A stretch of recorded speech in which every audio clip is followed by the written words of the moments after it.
nationwide, but how do you maintain the culture that you have as you continue to grow throughout the United States? That's a great question. That's something that's very important to us. We've always made decisions with the idea that we want to stay as tried and true, as kind of straight and narrow as we can. We don't want to do anything today that will leave us looking over our shoulder tomorrow.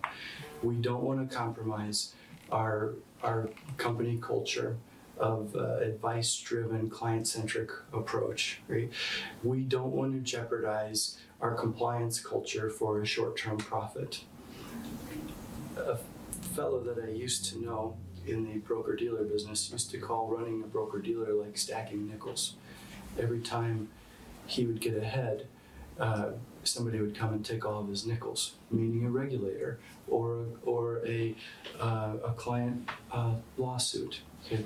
We have never had any of those issues. We've never had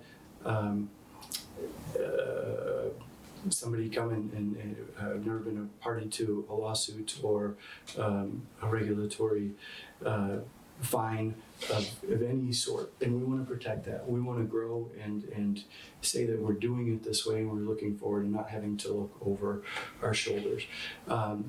So we implement that. We've got a great team of very, very caring, very smart people who take their job very seriously. And they are very alert, very attentive to, this doesn't look right, we need to address it quickly. We do that with existing employees and existing advisors. We do that through good hires into the Fast Tracker program, looking at their background, making sure we're testing them for the skill sets, the attributes that we think will fit the bigger future for us as well. So we're taking those steps in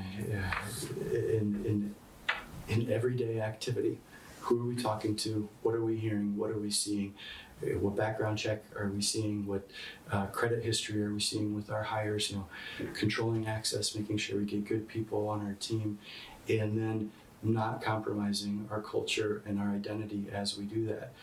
I believe, and our executive team believes, that we can grow Midwestern and we can be scalable and protect the culture that we have in place. And we fight for that. We look at this kind of like mountain climbing, right? Once you get that altitude, you don't want to give that altitude up. And once you start giving that altitude up, it's really easy to keep walking down the hill. We're not going to.